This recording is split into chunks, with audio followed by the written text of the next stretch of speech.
So in Hinduism, Samudra manthan or churning of ocean of milk appears in Bhagwat Purana and Mahabharata and in Vishnu Purana as well. Okay, there are various sources which says about Samudra manthan, churning of ocean of milk in detail.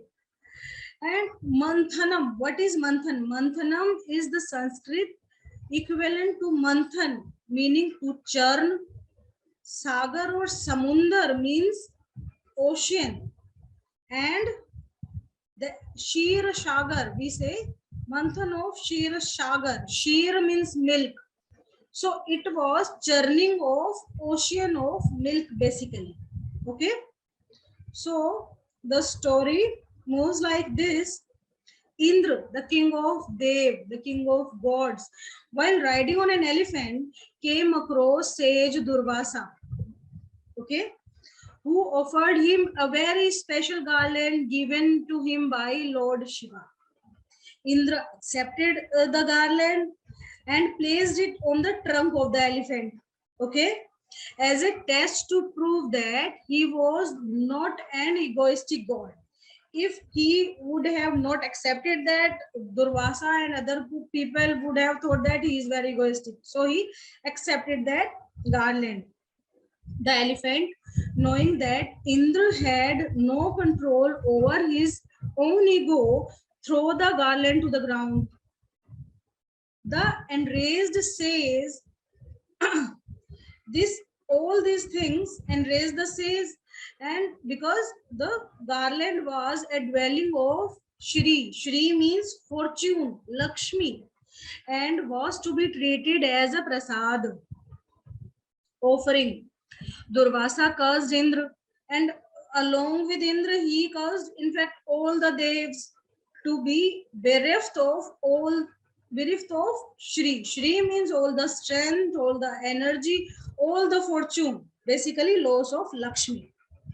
So, in battles that followed the incident, they were defeated, and Asur demons led by King Bali gained control over the universe. Okay, they sought help from Lord Vishnu, who advised them to treat Asur in a diplomatic manner. Devs formed an alliance with Asurs to jointly churn the ocean of nectar of immortality and to share it among all of them. Okay.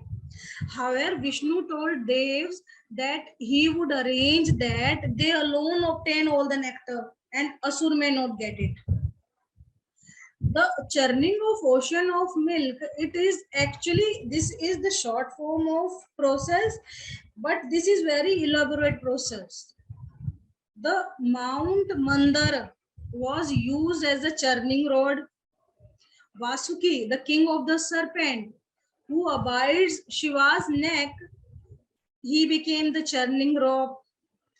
The demons demanded to hold the head of snake, while the gods, taking as advice from Lord Vishnu, they agreed to hold its tail. Okay. As a result, the demons were poisoned by fumes emitted by Vasuki. Despite this, the gods and demons pulled back and forth on the snake's body alternately, causing the mountain to rotate, okay, which in turn churned the ocean. However, once the mountain was placed in the ocean, it begins to sink. You know, the ocean is very deep, so it began to sink. Lord Vishnu, in the form of turtle Kurma, means Kurma avatar, came to their rescue and supported the mountain on his back. Here is the incarnation of Kurma avatar of Vishnu. Vishnu is having 10 avatar. One of them is Kurma avatar. So Samudra Manthan process released a number of things from milk ocean. One product was the lethal poison named as halahal. You may have heard halahal. In some versions of the story, this poison escaped from the mouth of serpent king as demons and god churned. Okay, and it fall on the ground, some drops fall on the ground, and whoever swallowed that poison, that creature become poisonous. All poisonous creatures, they are represented by Scorpio signs, and these are the creatures who engulfed that some drops of poison. If they would not have engulfed that, we would not, the life would not be there on this earth, because that was a very deadly poison. So this terrified the gods and demons, because the poison was so powerful that it can destroy all the creation. Then the gods approached Shiva for protection. Shiva consumed the poison in an act to protect the universe. And his wife Parvati pressed her hand on Shiva's throat to save the universe. Okay? So that the poison may not spill out. As a result, color of Shiva's neck turned blue. Okay, for that reason, Lord Shiva is called as Neelkantha. Neel means blue, Kantha means throat. Okay, and as I have already told you about this in previous classes, Lord Shiva is only having blue throat. His complete body is not blue, as depicted by many of the painters. Raja Ravi Verma as well. His neck was blue. He was not blue. He was white or wheatish complexion. Now, 14 Ratna, along with this halahal, 14 Ratna or gems emerged in that Samudra manthan. Yes, that is the problem now. Why do we need to study under a guru? Because, you know, there is everything written in the books, but who will explain us what is right and what is wrong? We worship Lord Shiva blue, with blue complexion at our home, and you may see a lot of pain, a lot of suffering, a lot of depression in that home. Okay, so we need not to worship him like that. If we want to worship him in ideal form, that idol must be of white color, not blue. Throat must be blue. Okay, or we must worship Lord Shiva simply in a Shivaling form. Right? Are you getting, Ulvia? Is the concept clear to you till now?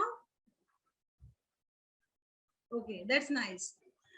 Okay, then 14 Ratna, 14 gems or treasures, they emerged from this churning process.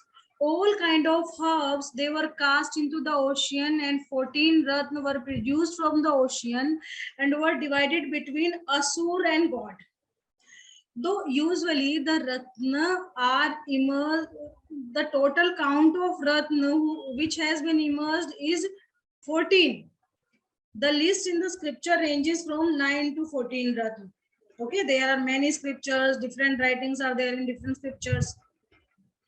And the list mostly contains, according to the quality of treasures produced, they were accepted by Lord Vishnu.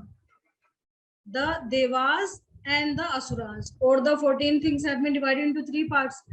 There were 3 categories of goddesses which emerged from ocean. Who were they? Goddess Lakshmi, Apsara, and Varuni. Okay, Goddess Lakshmi, the goddess of fortune and wealth, who accepted Lord Vishnu as her eternal consort. Now, second is Apsara.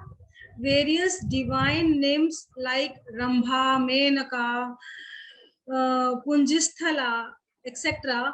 choose the demigods as their companions, right? And third was Varuni or Sura, goddess and creature of alcohol. Okay, taken somehow reluctantly accepted the demons. Okay, so likewise 3 types of supernatural animals appeared. One is Kamadhenu or Surabhi, the wish granting divine cow taken by Lord Vishnu and given to sages. So ghee from milk could be used in the sacrifices.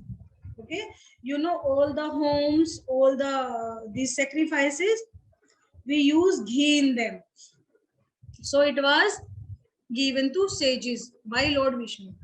Second animal was Eravat, and along with this, several other elephants which were taken by Lord Indra, leader of all the Dev. And third one is Uchai Shrava, the divine seven-headed horse given to demons. Okay, so there were three valuables along with these three animals. Three valuables will also there. What were they? They were Kaustubh, the most valuable jewel in the world. It was worn by Lord Vishnu. Parijat, the divine flowering tree with blossoms that never fade or wilt. It was taken by Indralok, all the Devas. And third is Shranga, a powerful bow, symbolic of demons' anger, their ferociousness. Okay. So additionally, many things also produce like Chandra, the moon, which adorns Shiva's head. Dhanvantari, the doctor of gods, with Amrit, the nectar of immortality. Okay. Halahal, we know, consumed by Lord Shiva. And this list varies from Puran to Puran and is also slightly different in different epics. The Ramayana and Mahabharata. Some things, some name of Ratna may differ. Okay.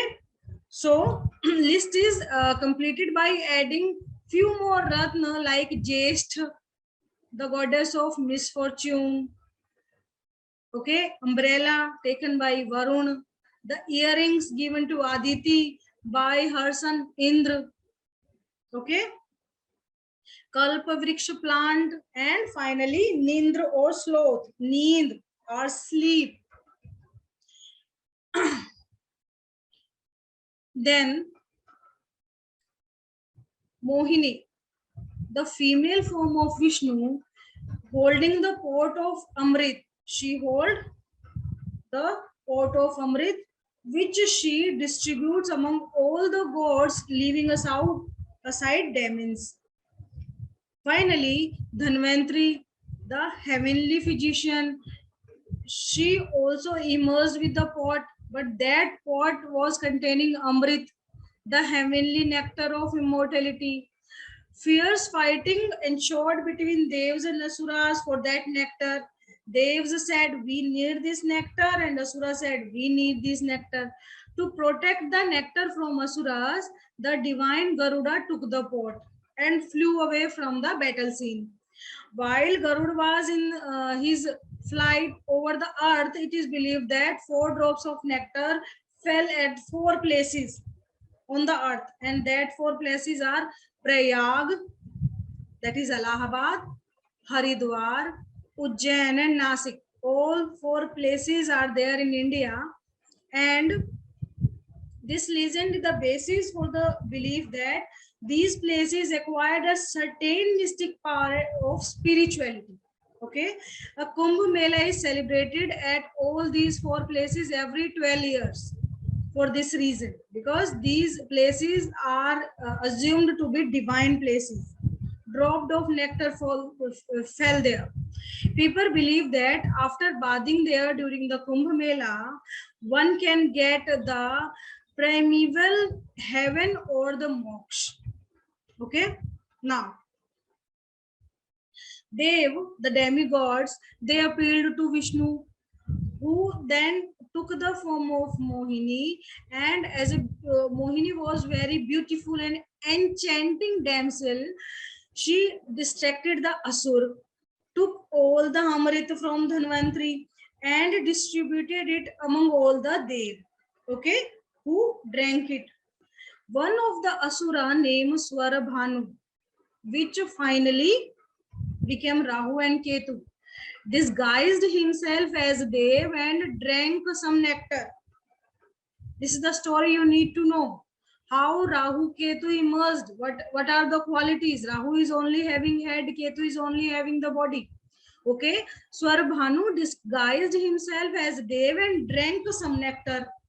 Due to their luminous nature, the sun god Surya and moon god Chandra, they noticed the switching of sides. We know, as per our scriptures, only sun and moon are having light. All other planets, they don't have light of their own. Only sun and moon are having. So that's why they saw that thing. Okay, they informed Mohini, but before that the nectar would pass the throat of Mohini, the throat of that Swarbhanu. Mohini cut off his head with divine discus Sudarshan Chakra. Okay, but as the nectar had gone down his throat, he did not die because he has consumed the nectar. From that day, his head was called Rahu and body was called Ketu. Later, Rahu and Ketu also became planets. Okay, and the story ends with the rejuvenated Devas defeating the Asura. Okay, now what is the meaning of all these things? What is the hidden meaning of all these things, like Mount Mandar and all these things that were used or emerged? Why Mount Mandar was only used? Why Vasuki was used as a churning rope? There is some reason behind this as well. You know, the gods, they faithfully obeyed Lord Vishnu's instructions and poured herbs into the ocean as per his instruction. This symbolizes that our spiritual journey has to be proceeded by hearing of divine word of Vedas, that include Upanishads, Vedanta, our Guru. Only when these sacred utterings are poured into our eyes and we ripe enough to undertake the actual journey. What is the actual journey? Sadhana. Okay, actually the Samudra Manthan is a roadmap to sadhana. How? We will discuss this now. The mountain Mandar here is the symbolic of our mind, our manas. Okay, its stability representing the determination of our resolve. You know, our mind has to be brought over to the shore of sadhana. However, this is not possible without the grace of God, without Bhagwat Kripa. It needs also to be remembered that though there was no need for God to create the whole complicated that paraphernalia of churning the ocean, when the things could have happened with mere resolve. But the whole purpose of this process, this was to bring home the fact that effort is the vehicle of divine grace. Also, the bird Garud, it is symbolic of Vedas, with the flapping of its wings representing the rhythmic chanting of Vedic hymns. Okay, Srimad Bhagavad Gita says the three Vedas are called Garud. You can see this in Srimad Bhagavad Gita, chapter 12.11.19. Okay.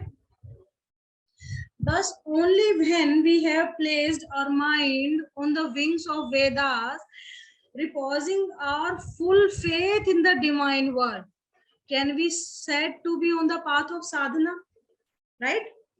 Next, the next requirement was a churning rope, and for this purpose, the mighty serpent named Vasiki was patronized with the promise of share of the nectar.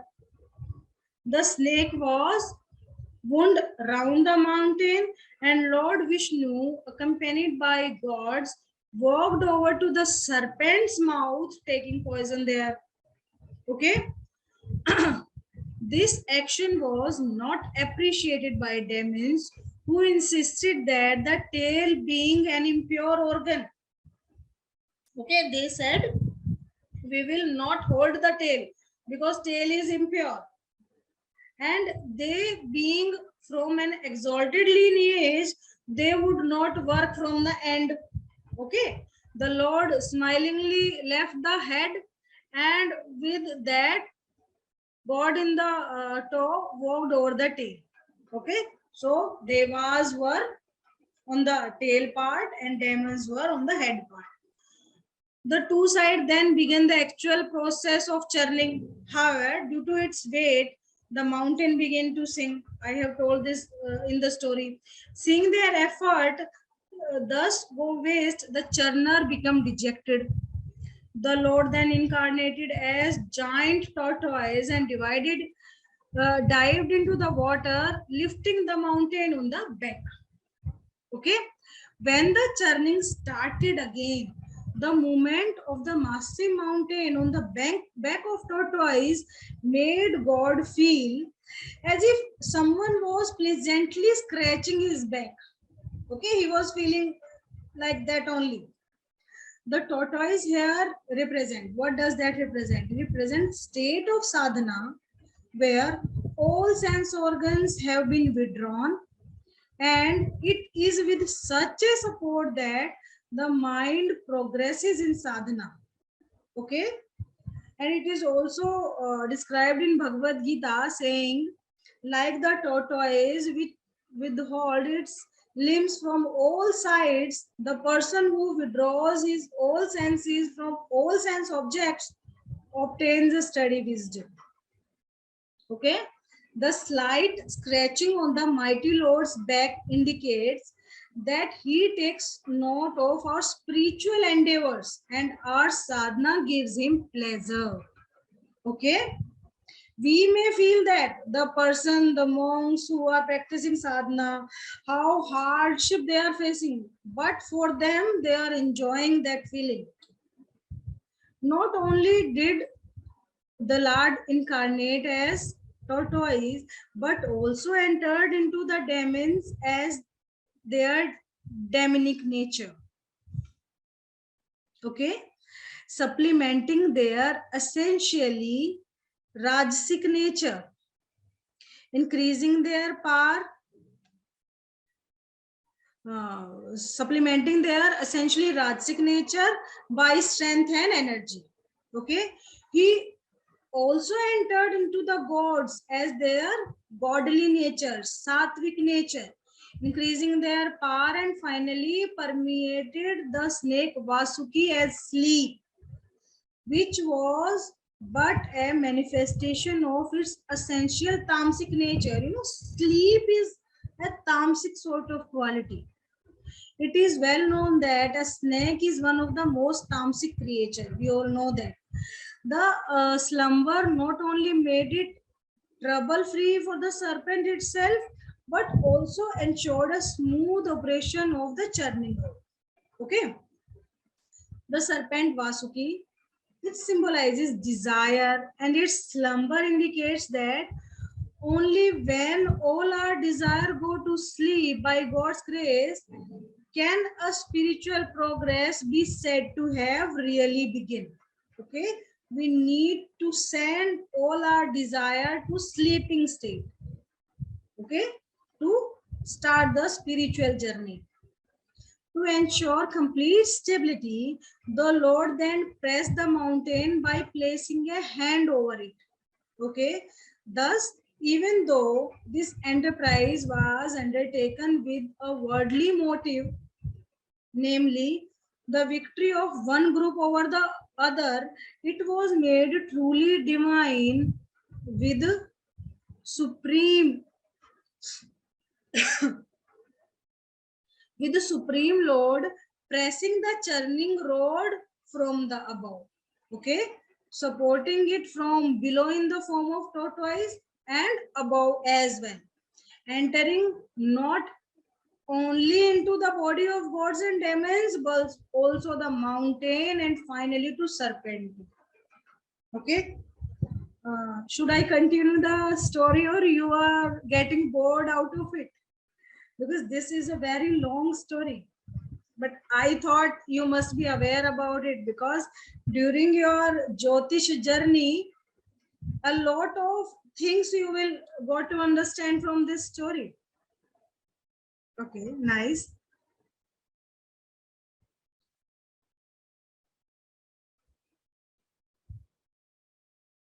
Yes, Russell, you are correct. So, with the churning in progress, a deluge of poisonous fumes began issuing forth from the nostrils of Vasuki. The demons who had insisted that they must be allowed to hold on to the serpent's head, they were now the one who are facing all the heat, all that poisonous fumes from Vasuki. The gods who had faithfully followed the directions of God were not only safe, but the same fumes tormenting the asuras on rising in the air becomes cloud and carried over to the gods, shard their cooling waters over them. Okay, then when even with the combined effort of both the sides, no nectar turned out, the great Lord began to churn the sea itself. Okay, with his invincible support, the first byproduct of the churning of ocean, as you know, it was hot and deadly poison named halahal, which immediately began to torment the worlds. This frightened the creatures around the world, and they wondered where to seek solace from this plague. They came to the realization that Lord Shiva, with all those poisonous serpents entwined playfully about his body, was the only one who could perhaps resolve their distress.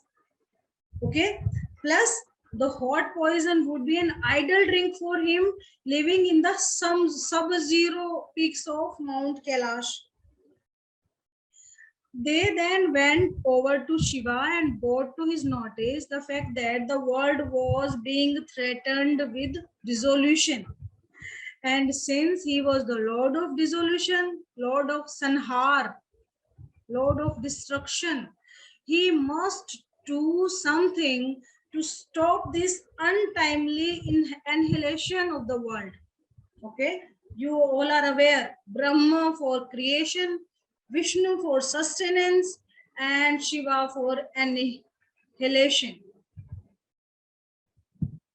Seeing this distress, seeing their distress, Lord Shiva was overwhelmed with compassion. However, before he could proceed to initiate any drastic remedial measure, like a good husband, he took his beloved wife into confidence, informing her that he wished to drink away this poison, right? The great goddess shared her husband's compassion, and very well knowing his prowess, agreed to do that. Lord Shiva then took the poison in the palm and swallowed it. The same deadly venom that was threatened to end the world now became a beautiful ornament in Lord Shiva's neck. Okay, turning the throat as light blue, a monument to his supremely compassionate and sacrificing nature. Truly says Srimad Bhagavad Gita that thing in the about Shiva. Okay, like it says, compassionate ones generally undertake a lot of troubles to relieve others of their sufferings. Okay, however, this is no pain at all, because relieving others of their suffering is the highest worship of God. Right? Now, the story continues. The emergence of poison as the first product of churning indicates that obstacles inevitably came up whenever any good work is undertaken, whether they be in the form of suffering or physical impediments blocking the goals, they surely ought to come. Whenever you will start any good work, the bigger the job set out to do, the stronger is the poison that will turn up. Those on the path of God do know that once they have set out on their way, the negative tendencies, Kam, Krodh, Lobh, Greed, Moha, Maya, etc., they start tormenting one with surprisingly strong vigor. Okay? The one who just like Lord Shiva bears of the Ganga of knowledge on his head can survive. Means only knowledge can survive you. Okay? May even come out with stronger after encountering with them. Okay? Therefore, whenever any bitter poison, be it in the form of suffering or a negative tendency, surfaces in our life, it is Lord Shiva we should look up to. Okay? Lord Krishna also said in Srimad Bhagavad Gita, that which begins like poison ends up like nectar. And that which at first seems like nectar ends up as a poison. Okay? So, after Lord Shiva had partaken the poison, the gods and demons, they began to churn the ocean again with renewed effort. Next to emerge was the cow Kamdhenu, who provided us with the necessary materials of Vedic sacrifices. We can get ghee, we can get milk, all these things from cow.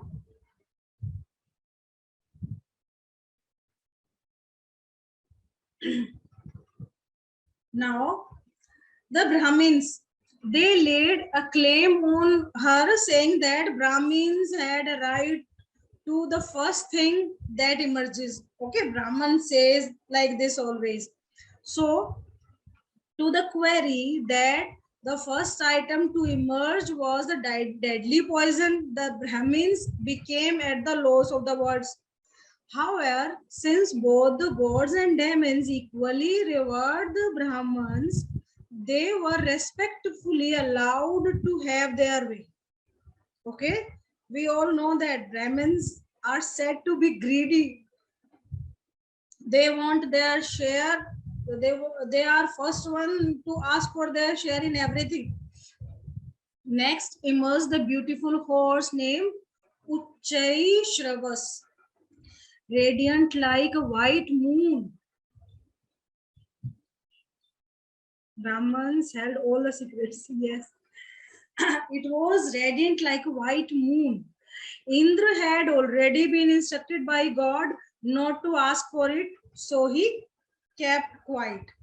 The king of demons expressed his desire for it and was allowed to take possession of the horse. Okay. The horse Uchai Shrava. Uchai means high, Shrava means praise, signifies the lofty praise and adulation that is initially heaped on those on the spiritual path. Like a swift steed, it carries away the adept from the correct path. The true seeker must always resist its appeal. Okay? Any lofty praise, anything, they must stay away from these things. He must be here. Here it must be realized that gods and demons are both born of the same father. You know about it. Their father is sage Kashyap. Okay. However, their mothers are different. Gods are born from Aditi, meaning without duality. Aditi. Diti means duality. A means loss of duality, means without duality. Aditi symbolizes the non-duality perspective of seeing things, wherein each and everything is recognized as an equal part of universal divine whole. Okay? The mother of the demons is, however, Diti, meaning taking a dual perspective of things, not recognizing the inherent and essential unity underlying all manifested existence. Okay, for the sadhak, it is necessary to utilize both these tendency of his spiritual journey. Okay, during his spiritual journey, it is not that we have to direct only our positive tendency towards God, all the inclinations of mind as well, whether good or bad, need to be directed towards God. He will take care of it. Next thing emerged as Aravat, the majestic white elephant. Since the demon had taken the horse, it is now the turn of God. Hence, Indra took the unique elephant as his vehicle. The elephant, with its eyes much smaller in proportion to its very large body, is a symbol of minute, sukshma perspective, meaning the capacity to see the essential, the hidden nature of things. Then there came out the jewel card Kaustubh. Kaustubh means pure consciousness, which the great Lord Vishnu took as an adornment of his chest. Thereafter arose the wish-fulfilling tree Parijat and nymphs known as Apsaras, both of which ultimately became the delight of heavens. Next emerged none other than goddess Lakshmi herself, the very embodiment of affluence and prosperity. Seeing her beauty per excellence, the hearts of all those present there, except Lord Vishnu, of course, became agitated, kindling in all a desire to make her their own. Indra fetched a seat in her Indra fetched a seat for her with his own hands. Vishwakarma gave her many splendid ornaments, and Lord Brahma gave her a lotus. Thereafter, Goddess Lakshmi, shining like a creeper of gold, holding a garland in her arms, set out in search of suitable spouse, who was without blemish and would prove to be an eternal companion. She laid her eyes on all the three worlds, critically scrutinizing all her suitors, saying to herself, some are high quality ascetics but have no control over their anger, like sage Durvasa. Though some are extremely knowledgeable, they are not above attachment, like Shukracharya. Some are truly great but have not been able to win or calm. Kama means physical desire, like Lord Indra.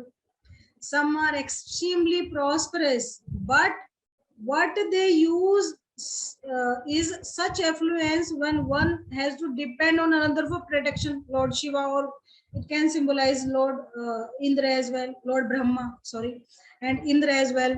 Some, though scrupulous in performing their dharma, lack compassion, like Parashuram.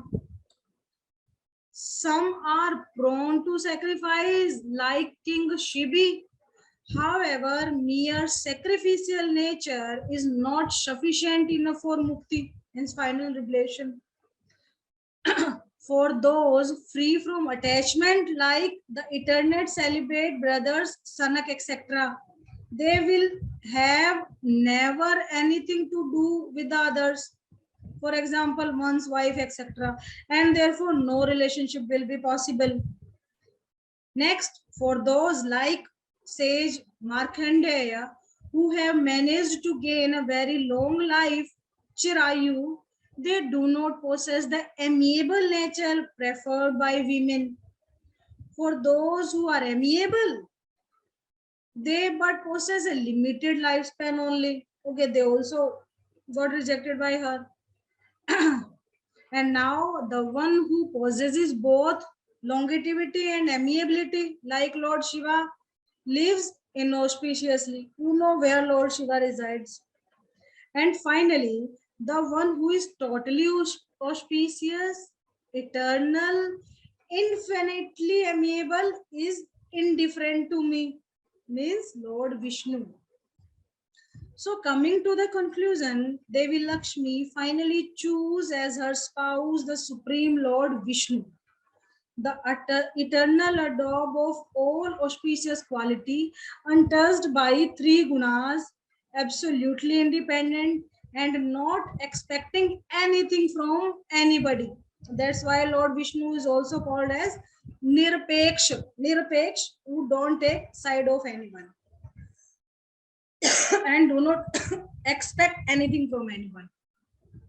Thus, much like Hindu marriages today, the goddess Lakshmi placed a garland of flowers around the neck of Lord Vishnu and stood by him silently waiting for his grace.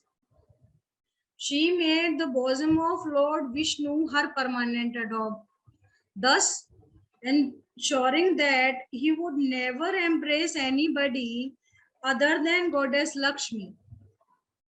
Actually, one who is completely free from desires, not coveting any form of material prosperity, is truly the richest.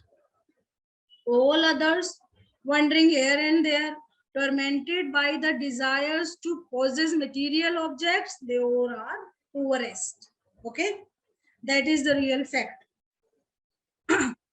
From her cozy niche on her beloved god's chest, goddess Lakshmi bestowed her grace on the gods, since they were the objects of her husband's affections. The gods thus were endowed with all the virtuous qualities. She ignored the demons, however, and they become uh, dispirited, unenterprising, shameless, and greedy because they were not having the blessing of goddess Lakshmi. Next arose from the ocean a girl with lotus eyes. She was Varuni, the presiding deity of wine. She was taken by demons because Lakshmi was taken by God Vishnu.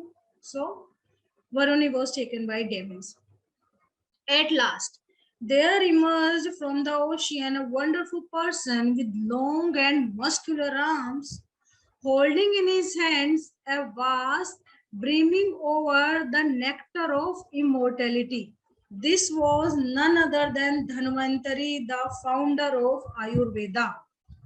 The demons, first to break the terms of agreement, forcefully took away the vase because it was Devas' turn. Demons has already taken that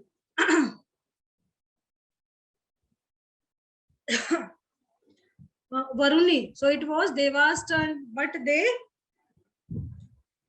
break the turn. Okay, forcefully took away the vase, intending to deprive the gods of their rightful share. Thus, cornered the god once again, they took refuge with Lord Vishnu. The Lord consoled them, saying that he would ensure that the demons would not get to drink the nectar. Meanwhile, a quarrel had ensued between the demons themselves, each clamoring to get a share of nectar first. At this moment, Lord Vishnu took on the form of a bewitchingly beautiful woman named Mohini. Her color was slightly dark, her body taut and highly attractive. the sari falling over her big island-like hips, the melodious tinkling of her ankles, her bashful, amorous smile, and dancing eyebrows set ablaze the demons' hearts with desire. Captivated by her charm, the demons addressed her, saying, "Lady, who are you? Where have you come from? Tell us whose daughter you are. It is pretty clear your beauty is untouched. You have come here at an opportune moment.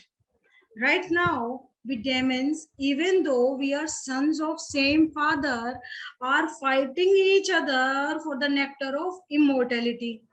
We request you to distribute the nectar on our behalf so that we do not again fight between ourselves." To that, Mohini replied, "How can you hybrid people place faith in a wanton woman like me? Certainly no wise person would do that." By such jocular and enticing remarks, she made the demons trust her all the more. Laughing aloud, they handed over precious vase to her. Taking the pot in the hands, Mohini said in a sweet voice, "You will have to accept whatever I'll do, whether right or wrong. Only then will I distribute the nectar." The demons, their intelligence clouded by the dark clouds of infatuation, did not fathom the depth and significance of her words and agreed to her condition. Okay. The two groups then sat in a big hall. After a while, Mohini entered the premises wearing a very beautiful sari. Burdened by the weight of her hips, her gait was slow and deliberate, her eyes swimming as if inebriated. Looking at the gathered assembly with side glance and captivating smiles, she enchanted all by her persona, helped in so small measure by slight slipping of the cloth curving her nubile chest. She arranged the mesmerized assembly into two separate rows of gods and demons. Okay, then Mohini started feeding the gods, first with the nectar of immortality, even though all the while her gaze was directed at the demons, beguiling them with the charming movement of her eyebrows and the alluring smile dancing on her cheeks. The demons were abiding by the ply made to her, and out of affection for her and feeling it below their dignity to quarrel with a woman, they kept quiet. They were wary of affecting their bond of attachment with her. Mohini continually feed their self-esteem even as she continued to feed the gods, saying, "Let these niggardly gods drink first. Sensible people like you can wait a bit." Okay. The demon Swarbhanu saw through the Lord's actions and disguised himself as a god, silently entered their row, seating himself between the sun and moon. However, no sooner had he partaken the Amrit, he was exposed by duo he was sitting between. Lord Vishnu immediately cut off Rahu's head with discus. His torso, where the Amrit had not reached, fell to the ground, while the head, which has been touched by Amrita, become immortal. Okay, that is the reason why Rahu and Ketu, they hate sun and moon. Rahu eclipses the sun and Ketu eclipses the moon. Cherishing this old enmity, Rahu to this day periodically assails the sun and moon. Okay, here the message is amply clear. One who backbites or complains has to face eclipse, because sun and moon complained. Also, the recognition of God in his true form is bound to yield at least some lasting effect, exemplified in the partial granting of Amrit to Rahu. Okay, in this way, even though the factors such as time, place, apparatus, activities, and the objective of both the gods and demons were the same, there was a great divergence in the fruits the both sides reaped. The god easily obtained the fruits of their labor, namely the nectar of immortality, because of taking resort of the lotus feet of Lord Vishnu.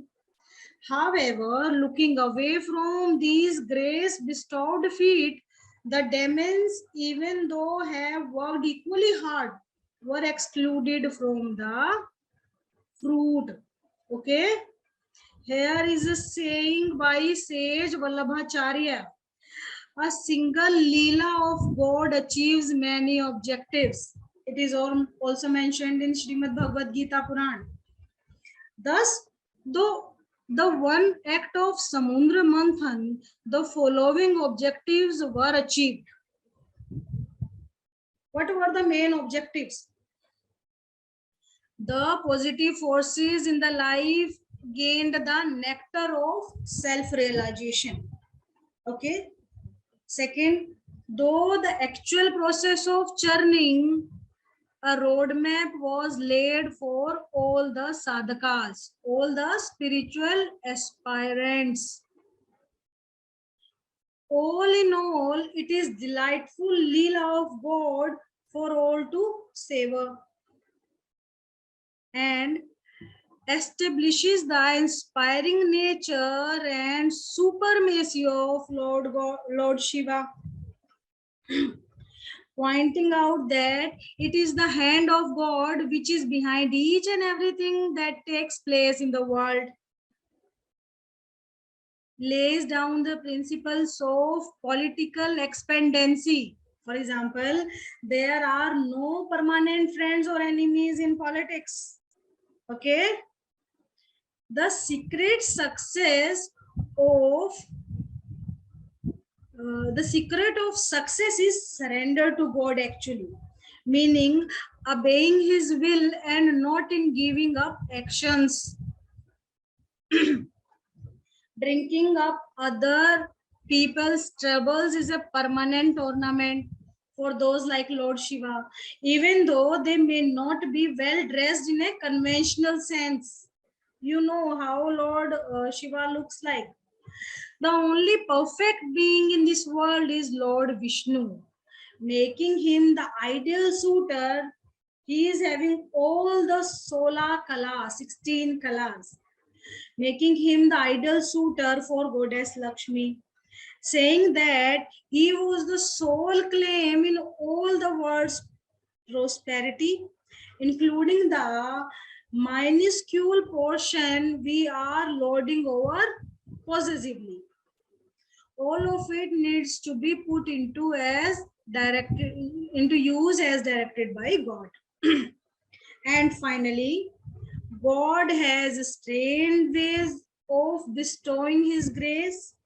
We at first must seem detrimental to our interest, may turn out doubly beneficial, as the gods experienced when they were made to hold the tail end of churning. This is the whole story. So what is the conclusion? It was God who inspired the whole process of Samudra Manthan. It was he who informed the god as to how to go about it, and it was he who carried the mountain over the ocean. He, as a tortoise, supported the mountain on his back.